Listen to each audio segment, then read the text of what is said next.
जय Hind everyone, welcome to defence drills. एसबीनो का आपका एनडीए का रिजल्ट आ ही चुका है एंड सीडीएस का भी 1 से 2 दिन में आपका रिजल्ट भी आ जाएगा जब क्लियर है। तो बात आ जाती है आपके एसएसबी पर। तो जैसे कि मैंने आपको बताया था कि जब एक बार आपका रिजल्ट आ जाएगा तो मैं सारे डे 1 से लेकर डे 5 तक सारे टेस्टों के बारे में कॉम्प्रिहेंसिव तरीके से मैं आपसे बात करूंगा और अच्छे तरीके से आपको समझाऊंगा कि किस तरीके से किस टेस्ट को कंडक्ट करवाया जाता है। तो in this particular video, I am going to talk about screening test, one of the most important tests in the SSB interview. क्योंकि अगर इस टेस्ट में कोई बच्चा फेल हो जाता है तो वो आगे के कोई भी टास्क नहीं कर पाएगा, इसको यहीं से घर वापस भेज दिया जाता है। तो इसलिए सबसे ज्यादा इंपॉर्टेंट टास्क हो जाता है आपके एसएसबी इंटरव्यू का। तो इस पर्टिकुलर वीडियो में बात करने वाला हूं कि स्क्रीनिंग टेस्ट है क्या, इस टेस्ट को किस तरीके से कंडक्ट करवाया जाता है और ओआईआर और पीपीडीटी क्या चीज होती है और सिर्फ इसमें 15 से 20% लोग ही वो सिलेक्ट क्यों करते हैं या फिर पास क्यों कर पाते हैं। तो देखो, मैं आपको पहले ये बता दूं कि जो स्क्रीनिंग टेस्ट है ये आपके 2 टेस्टों से मिलकर बना हुआ है, ओआईआर टेस्ट और पीपीएनडीटी। इसके सारे एस्पेक्टों पर मैंने बहुत ही अच्छे तरीके से मैंने इस वीडियो में बताया है। तो watch the video till the and so that आपको स्क्रीन टेस्ट के छोटे से छोटे चीजों को भी आपको कोई भी डाउट ना रहे, सारी चीजें आपकी क्लियर होती हैं। क्लियर है? So let's start the video and watch the video till the end.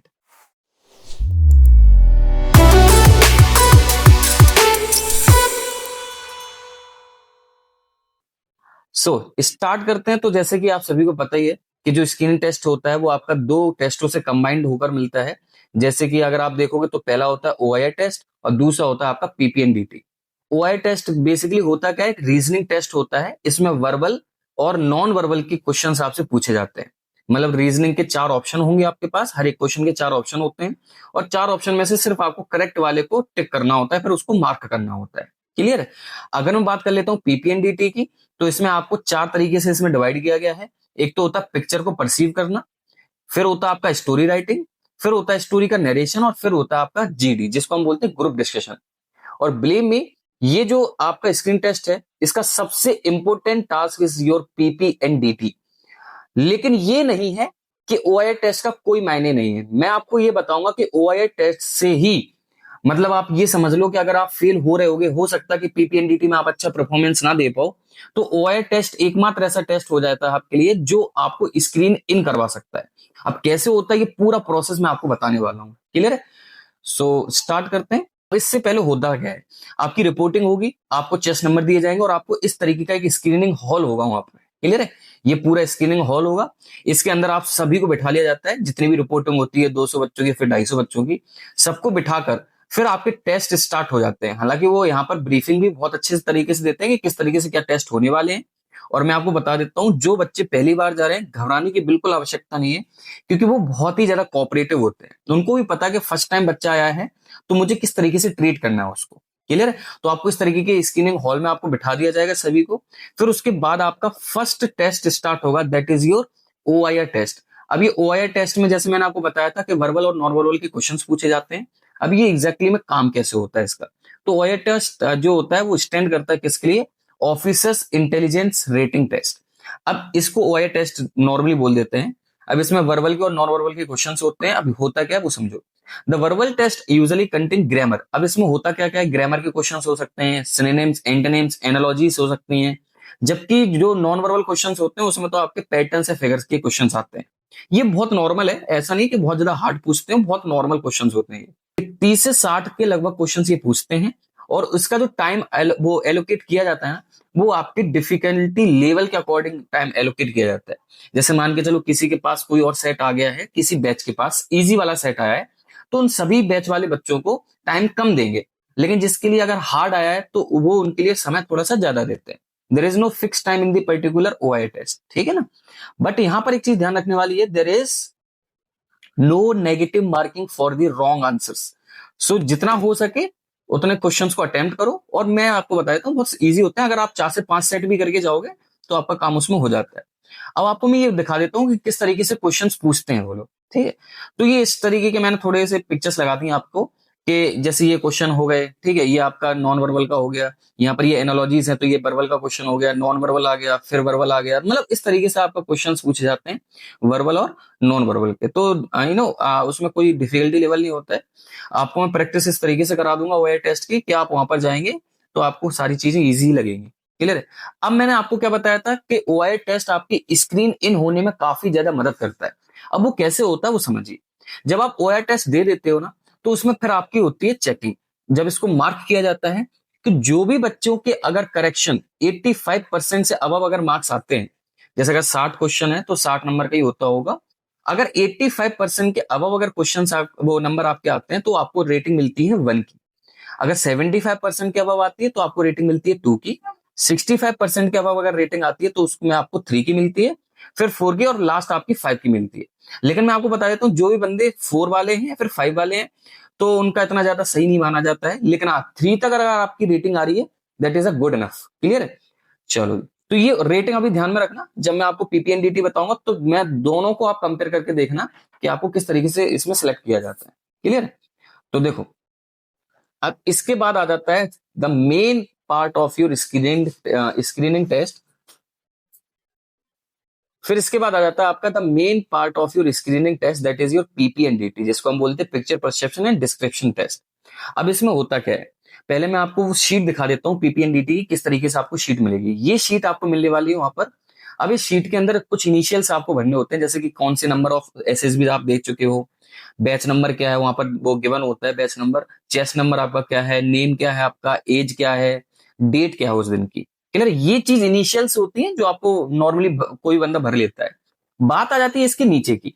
तो यहाँ पर एक आपको रेक्टेंगुलर बॉक्स दिख रहा होगा, ये आपका एक्शन लिखने का एरिया है, और यहाँ पर आपकी स्टोरी लिखना स्टार्ट हो जाती है। क्लियर है। ये आपको थोड़ा सा, ये पिक्चर थोड़ा सा ध्यान में रखना है अभी जब मैं आपको चीजें समझाऊंगा। ठीक है। तो देखो, अब ये होने कैसे वाला है। तो एक पिक्चर आपको दिखाई जाएगी। लेट सपोज मैं वो पिक्चर आपको एक बार दिखा देता हूँ। चलो, ये पिक्चर है जो आपका किसके लिए आया है, पीपीएनडीटी में आपसे पूछी गई है। ठीक है। आपका ये पिक्चर है, आपने इसमें कैरेक्टर को देख लिया कि हाँ, एक कैरेक्टर ये है, दूसरा ये है, तीसरा ये है। ये दोनों मुझे लेडीज दिखाई दे रही है, ये मुझे जेंट्स दिखाई दे रहा है, थोड़ा सा मुझे डॉक्टर टाइप का ये दिखाई दे रहा है। तो ये पिक्चर आपने अपना 30 सेकंड के लिए आपको पिक्चर डिस्प्ले होगी, किस स्क्रीनिंग हॉल में ही आपको डिस्प्ले होगी। क्लियर। तो यहाँ पर जो मैंने लिखा है, perceive the picture, perceive the picture for the entire 30 seconds. आपको क्या है, वो 30 सेकंड के लिए पिक्चर दिखाई जाएगी, और 30 सेकंड के बाद वो पिक्चर हट जाएगी। फिर आपको नेक्स्ट 1 मिनट मिलेगा इस स्क्वायर बॉक्स को भरने के लिए। उसमें भरेंगे क्या, एज, जेंडर क्या है उस वो कैरेक्टर का, एज क्या है, और आपका मूड क्या है। अब देखो, जेंडर मेल हो सकता है, फीमेल हो सकता है। एज क्या हो सकता है, आपका जो भी नॉर्मली जो एज आपको दिख रही है, परसीव आपने जो किया, अगर बूढ़ा है तो आपको उस तरीके से एज लिखनी है, अगर नॉर्मल एज का तो आपको उस तरीके से एज लिखनी है। मूड, आपके 3 तरीके के मूड होते हैं। एक होता है आपका पॉजिटिव, एक होता है नेगेटिव, और एक होता है न्यूट्रल। क्लियर। पॉजिटिव के लिए आप प्लस का साइन बनाएंगे, और नेगेटिव के लिए वो माइनस का साइन बनाएंगे, और जो आपका न्यूट्रल है उसके लिए 0 लिखेंगे। आप क्या लिखेंगे, 0। अब ये कहां भरेंगे आप, तो जैसे मैंने आपको बोला था ना, स्क्वायर बॉक्स आपको मिलेगा, तो इसके अंदर आपको ये चीज भरनी होती है। अच्छा, अब किस तरीके से भरेंगे उसको भी मैंने आपको यहाँ पर बताया। देखो, इसमें कितने कैरेक्टर हैं, 1 2 3 4 5 6 कैरेक्टर हैं। क्लियर है। तो आपका क्या हो जाएगा, 6 के 6 कैरेक्टर में पहले क्या लिखा गया है, उसका वो जेंडर लिखा है, फिर उसके बाद एज लिखी है, फिर उसके बाद मूड। तो ये न्यूट्रल के लिए एन नहीं लिखना है आपको, थोड़ा ध्यान में रखना, न्यूट्रल के लिए एन नहीं लिखना है आपको, आपको 0 बनाना है। क्लियर है।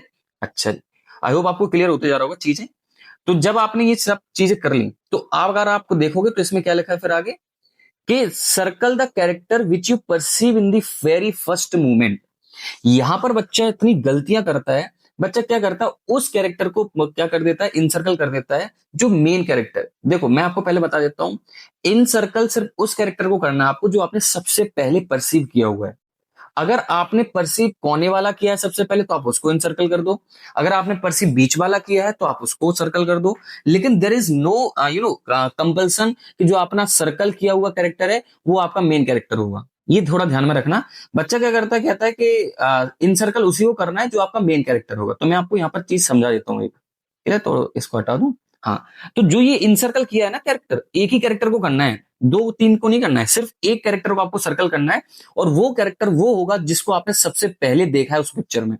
अब ये कैरेक्टर आपका मेन हीरो बनाना चाहते हो, आप बना सकते हो। अगर आपका मेन हीरो ये नहीं है, तो देर इज नो कंपल्सन कि आपको मेन हीरो को ही वो क्या करना है, इनसर्कल करना है। तो मैंने सिंपल क्या बता दिया, पहले आप स्क्वायर बॉक्स में क्या करेंगे, उस पिक्चर के अंदर जितने भी कैरेक्टर है उसको देख लेंगे, कौन सा कैरेक्टर कहां पर है। फिर उसका सबसे पहले क्या लिखेंगे, जेंडर, फिर एज, फिर उसका मूड। क्लियर है। अच्छा, अब आपने जो सबसे पहले कैरेक्टर देखा होगा उसको कर देना है इनसर्कल। क्लियर है। चलो, तो देखो यहां तक आपकी बात मेरे ख्याल से आपको क्लियर हो गई होगी। सर्कल करना है कैरेक्टर को जिसको आपने सबसे पहले देखा है, क्लियर है। अच्छा, अब नंबर चौथे पर क्या है, also right the action themes of the story in just 3 to 4 words. देखो आपने एक भर लिया, अब यहां पर लिखा हुआ है क्या, एक्शन। इसमें नहीं देखेंगे आप, इसमें देखो, इसमें देखो क्या क्या चीज है, एक्शन के लिए जगह है ना। तो इस एक्शन में आपको क्या लिखना है, अपनी जो भी पिक्चर है उस पे आप कौन सी स्टोरी बनाना चाहते हो, तो उसका मेन एक्शन क्या है। मेन एक्शन को बहुत ही क्रिस्प रखना, जरूरी नहीं है कि आप 4-5 सेंटेंस या फिर 1-2 सेंटेंस में सिर्फ और सिर्फ एक्शन लिख रहे हो, क्लियर है। एक्शन में जस्ट आप ये बता दो कि आपकी इस स्टोरी के अंदर क्या बात करी गई है। तो इस बॉक्स को भरने के लिए और इस एक्शन को लिखने के लिए you have only 1 minute, clear है। तो अगर आप देखोगे तो 30 सेकंड आपको दिखाए गए हैं पिक्चर को, फिर नेक्स्ट 1 मिनट आपको मिला है इस स्क्वायर बॉक्स को भरने के लिए और एक्शन को लिखने के लिए। स्क्वायर बॉक्स में क्या भरना है मैंने आपको ऑलरेडी बता दिया है, क्लियर है। अब बात आ जाती है किसकी, स्टोरी राइटिंग की। तो देखो अब इसको कैसे होता है वो देखते हैं। तो next 4 minute given for the writing of your story for the given picture. अगर आपको जो पिक्चर ये दिखाई गई है, क्लियर, उसके ऊपर एक शॉर्ट स्टोरी बनानी होती है और उस शॉर्ट स्टोरी को लिखने के लिए you have 4 minutes, more than enough ये आपका टाइम होता है। अच्छे से कोई भी बंदा लिख लेता है। लगभग लगभग बच्चा कहता है कितनी लाइन लिखनी चाहिए सर, तो आप ऐसे समझ लो कि 8 से 10 लाइन आपको स्टोरी की लिखनी होती है, क्लियर है। तो 4 मिनट आपको नेक्स्ट दिए गए हैं किसके लिए, आपको स्टोरी लिखने के लिए। और वो स्टोरी कहां लिखेंगे, तो देखो स्टोरी लिखनी है आपको यहां पर, क्लियर है। स्टोरी आपको लिखनी है यहां पर। अगर आपका ये पेज कम पड़ता है तो आपको टर्न अराउंड कर लेना अपने पेज को, पीछे भी आप स्टोरी को लिख सकते हो फिर, क्लियर है। चलो फिर उसके बाद योर स्टोरी। अब इसमें कुछ मैं टिप्स आपको बताना चाहता हूं। आपकी स्टोरी किस तरीके से होनी चाहिए, पहले आपको पास्ट से स्टार्ट करना है, फिर प्रेजेंट की बात करनी है, फिर फ्यूचर की बात करनी है, क्लियर है। और हाँ, कोशिश ये करें कि स्टोरी आपकी पॉजिटिव हो, ज्यादा नेगेटिव ना जाए, clear. Story must be in your positive sense, clear. Past को थोड़ा सा या कोशिश ये करना बहुत कम रखो, सेम फ्यूचर को बहुत कम रखो। तो जितना हो सके आपको प्रेजेंट के एक्शन को क्या करना है, इंप्रूव करना है। जितना हो सकेगा आपका जो भी स्टोरी है उसमें प्रेजेंट के एक्शन दिखने चाहिए। ऐसा नहीं है कि जैसे मैं इस पिक्चर में ही बात कर लेता हूँ ना, मैं इस पिक्चर को आपकी बात करता हूँ, जैसे ये पिक्चर मेरे सामने है, तो बंदा ये कहेगा कि एक ये डॉक्टर था, इसने अपनी कंप्लीट करी एमबीबीएस की वो डिग्री कंप्लीट करी है, जो भी मतलब आप बनाना चाहते हो।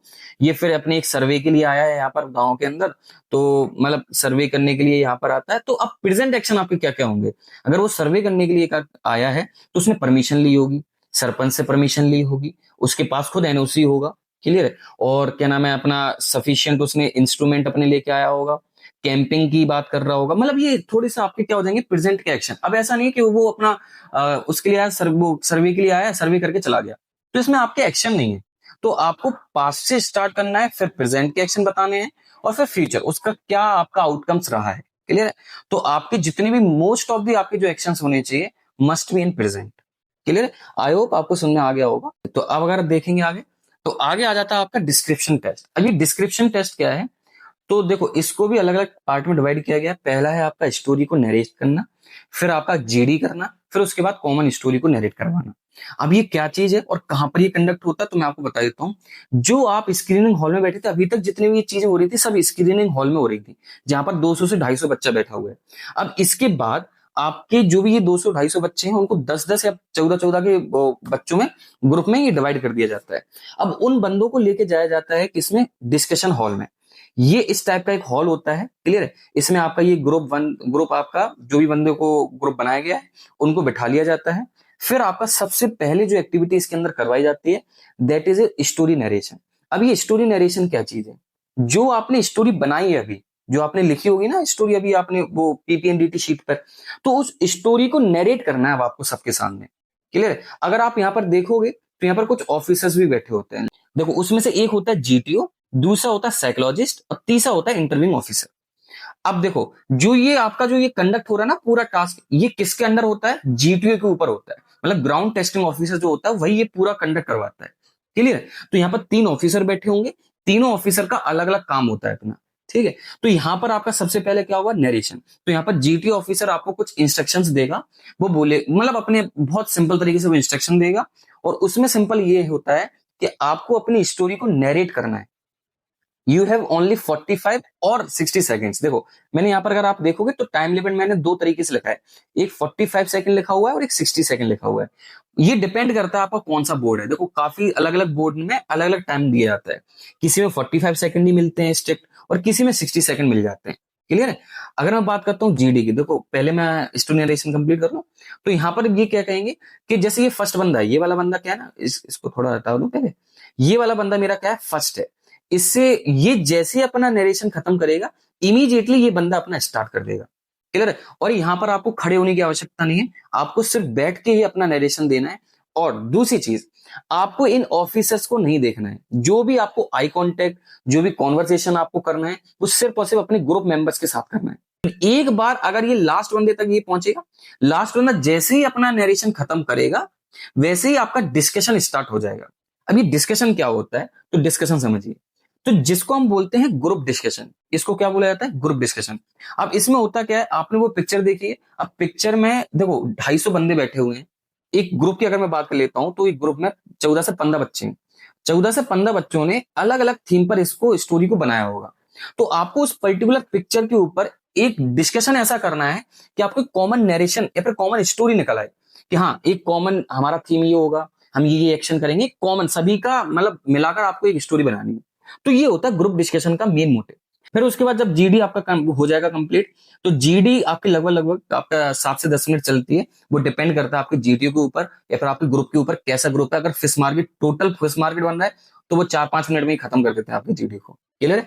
फिर उसके बाद आपका जीटीओ बोलेगा ठीक है किसी बंदे को नॉमिनेट करिए जो कॉमन स्टोरी जो आपने बनाई है उसको नरेट करे।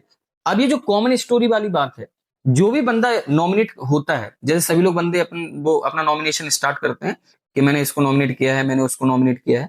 लेकिन एक ध्यान में रखना, कभी भी अपने आप को नॉमिनेट नहीं करना है इसमें। क्लियर है। सेल्फिशनेस नहीं दिखानी है, कभी भी अपने आप को नॉमिनेट मत करिए। अच्छा, जैसे ही नॉमिनेटेड बंदा अपना खड़ा होगा, वो जो स्टोरी सुनाएगा वो अपनी स्टोरी ग्रुप मेंबर्स को नहीं, अपने असेसर्स को सुनाएगा अब वो। क्लियर है।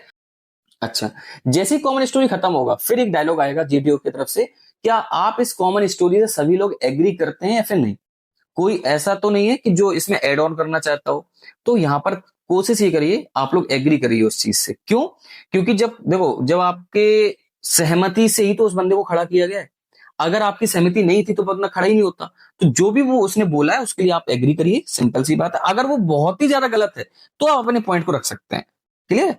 समझ में आ गया ना। चलो, तो यहां पर आपका जीडी और कॉमन स्टोरी भी खत्म होता है। फिर उसके बाद अब इसमें कुछ मैं वो ट्रिक्स बताऊंगा, कुछ चीजें बताऊंगा जो स्टोरी नरेशन के लिए या फिर जीडी के लिए काफी इंपॉर्टेंट है आपके लिए।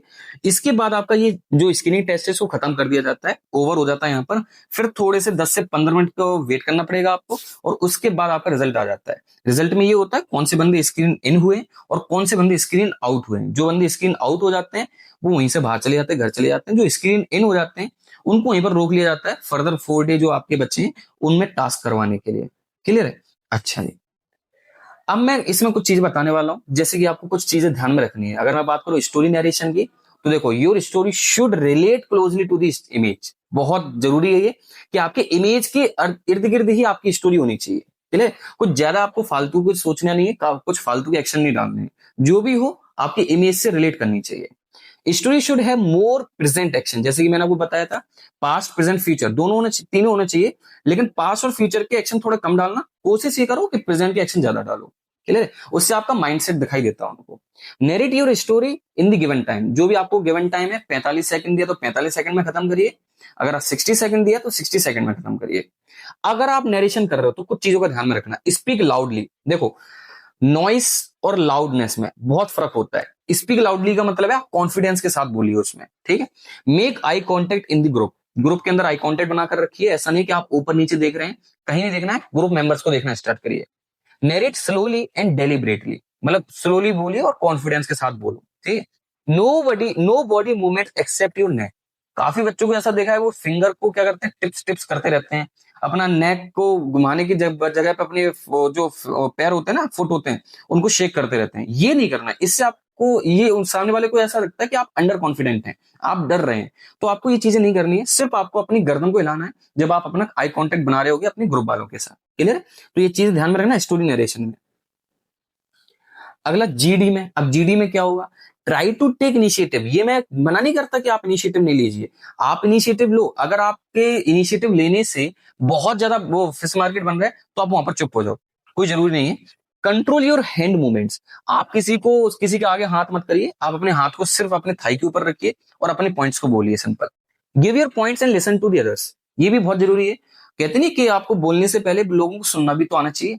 तो जो भी बंदे वहां पर पॉइंट्स बोल रहे हैं उनको भी सुनिए, अगर उसमें आपको सही लग रहा है पॉइंट तो उसको अप्रिशिएट करिए, अगर सही नहीं लग रहा है तो वहां पर आप उसको इंप्रूव भी कर दीजिए। क्लियर है? लेकिन ये मत कहना कि I am not agree with chest number so and so, ऐसा नहीं करना है। आप इंप्रूव करिए, आप ऐसे बोल सकते हैं, okay I am agree with chest number, वो I am partially agree with chest number so and so, but it could be better than in this manner. ठीक है, इस टाइप से। Don't be rigid and over loquacious, ज्यादा नहीं बोलना है और रिजिड नहीं होना है। And don't say I am agree with chest number so and so multiple times, आपने एक बार बोल दिया, दो बार बोल दिया, सही है, लेकिन बार बार अगर आप ये बोल रहे हो सभी के पॉइंट्स में आई एम वो agree with so and so, I am agree with so and so, तो इससे ये दिखता है सिर्फ आप एग्री करते हो, आप अपने पॉइंट्स कुछ नहीं दे रहे। ठीक है, ये भी नहीं करना है, ये थोड़ा सा इरिटेटिंग हो जाता है काफी टाइम पे। No wait for the chance, make your chance, ये आपकी क्वालिटी भी होनी चाहिए। आप चांस के लिए वेट मत करिए, आप अपना चांस खुद बनाइए। अगर कोई भी बंदा, देखो जाहिर सी बात है, मैं हूं तो अगर मैं कोई भी पॉइंट दूंगा तो मैं ज्यादा से ज्यादा 1 मिनट तक अपनी वॉइस को लाउड कर सकता हूँ, फिर उसके बाद तो मुझे अपनी वो वॉइस को धीरे धीरे कम ही करना होता है ना, और एक मॉड्यूलेशन आपको पता चल जाता है कि आप ये पॉइंट को खत्म करने वाला है, तो आप वहां पर स्टार्ट कर दीजिए अपने पॉइंट को। क्लियर है? और देखो सुनना नहीं है किसी की, आपने अगर अपना पॉइंट दिया तो पूरा कंप्लीट दीजिए पॉइंट, क्योंकि आपके पॉइंट को वो ग्रुप मेंबर्स ने सुनाओ ना सुनाओ, लेकिन जो आपके वो असिस्टेंट्स बैठे हैं उन्होंने जरूर सुना होगा। ठीक है? Don't nominate your self for the common story, ये मैं पहले ही बता चुका हूं, आपको कॉमन स्टोरी के लिए खुद को नॉमिनेट नहीं करना है। क्लियर? तो शुरुआत में मैंने बताया स्टोरी नरेशन में क्या चीज ध्यान में रखनी है, यहां पर हो गया जीडी में क्या चीज ध्यान में रखनी है। बात करते हैं कॉमन स्टोरी की, तो try to take everyone's point in the common story, खुद की स्टोरी नहीं बोल देनी है। जो भी बंदा नॉमिनेट होता है ना, खुद की स्टोरी बोलने की कोशिश करता है, ज्यादा ज्यादा एक्शन अपनी डालता है, नहीं, सबका जो डिस्कशन हुआ है बड़े हेल्दी डिस्कशन करिए आप लोग, और जो डिस्कशन हुआ है कोशिश करिए सभी के पॉइंट्स को आप इंक्लूड करें अपने कॉमन स्टोरी में। Don't put your story every if anyone else nominated then never say I am not agree with his common story, ऐसा मैंने बता भी दिया कि आपका जीटीओ बोलेगा क्या सभी लोग आपके एग्री कर रहे हैं इस वाली कॉमन स्टोरी से, तो सभी को बोलना है यस। ठीक, अब बात करते हैं असेसमेंट। असेसमेंट कैसे होता है, तो देखो ऑब्जर्वेशन जो आपने पिक्चर में करी है, परसेप्शन जो आपने देखा है, नरेशन जो है और डिस्कशन जो है, इन चारों का आपका 25-25-25-25% का वेटेज होता है। क्लियर है? इसमें अगर आप तीनों की बात करते हैं, ऑब्जर्वेशन, परसेप्शन, नरेशन, तो ये आपका हो जाता है 75% चांस होते हैं कि आप इन हो जाएंगे। डिस्कशन में क्या है ना, सभी लोग पार्टिसिपेट नहीं कर पाते, कई बार थोड़े से इंट्रोवर्ट हो जाते हैं, तो इतना हेल्दी पार्टिसिपेशन नहीं हो पाता है। तो अगर आप डिस्कशन में भी थोड़ा बहुत अच्छा कर लेंगे ना, बाकी इन तीनों में अगर अच्छा किया आपने, तो आपका काफी हाई चांसेस हो जाते हैं कि आप इन हो जाएंगे। ठीक, तो देखो अब यहां पर आता है रिजल्ट कैसे बनता है। जैसे मान के चलो एक चेस नंबर 1 है, उसका ओआईआर रेटिंग है 5, ओआईआर रेटिंग 5 मतलब सबसे लास्ट रेटिंग, और आईओ ने उसको एस कर दिया, जीटीओ ने एस कर दिया और साइकोलॉजिस्ट ने एस कर दिया, तो वो एन हो जाएगा। क्यों? क्योंकि तीनों असेसर्स ने उसको एस करा हुआ है। ठीक है? अच्छा, अगर मैं बात करता हूं एक चेस नंबर ऐसा है जो कि आपका जिसका ओआईआर रेटिंग 4 है, लेकिन आईओ ने एस कर दिया है, जीटीओ ने एस कर दिया है और साइकोलॉजिस्ट ने डाउट बोला है, तो डाउट वाला भी लगभग लगभग आप इन ही हो जाता है। ठीक है? अगला आपका ओआईआर रेटिंग 4 है, आईओ ने एस किया हुआ है, डाउट और डाउट, एटलीस्ट एक एस मिल जाना चाहिए आपको। एक एस अगर मिल जाएगा ना तो काफी हाई चांसेस हो जाते हैं कि आप इन हो जाएंगे। अब देखो लास्ट वाले को, ओआई रेटिंग 1 है कि नहीं, सबसे टॉप वाला रेटिंग है, लेकिन आईओ ने उसको नो बोल दिया और यहां पर जीटीओ ने भी नो बोल दिया और साइकोलॉजिस्ट ने भी नो बोल दिया, तो सिर्फ ओआई टेस्ट के वो उसके बलबूते पे आप सोचो कि आप स्क्रीन इन हो जाओगे, नहीं हो सकते। ठीक है? आपका देखो ओआई रेटिंग 1 है, डाउट है, नो है, नो है, तो देखो दो नो मिल चुके हैं, एक डाउट मिला, एक भी एस नहीं मिला ना, लेकिन ओआई रेटिंग के कारण आप इन भी हो सकते हो और आउट भी हो सकते हो, मतलब 50-50 चांसेस हैं। आपको ये 50-50 चांसेस किसने दिए? ये ओआई रेटिंग ने। इसलिए मैंने बोला था कि ओआई रेटिंग बहुत ज्यादा जरूरी होती है आपकी स्क्रीन इन होने में। अब ओआई रेटिंग 2 है, अच्छी खासी रेटिंग है, डाउट डाउट नो, तो इसमें तो इन ही हो जाओगे क्योंकि दो डाउट है, लेकिन किसने बचा लिया आपको? ओआई रेटिंग ने बचा लिया। क्लियर? इसलिए मैंने बोला था आपसे कि आपको अपने ओआई टेस्ट को भी थोड़ा सा क्या करना है, थोड़ा सा आपको सीरियस लेना है। चलो, तो thank you for watching the video, and अगर आपने ये वीडियो लास्ट तक देखी है तो I hope and I guess कि आपको ये वीडियो बहुत हेल्पफुल लगी होगी। अगर आपको ये वीडियो पसंद आई है तो लाइक, शेयर और कमेंट जरूर करें। और मैं आपको बता दूं कि ऐसी वीडियो आपकी साइकोलॉजिकल टेस्ट की, जीटीओ की और आपके पीआई और आपके साथ साथ कॉन्फ्रेंस की, सभी की वीडियो आपकी 1 बाय 1 आने वाली है। क्लियर? तो आई होप आपको ये वीडियो पसंद आई होगी एंड मिलते हैं अगली वीडियो में।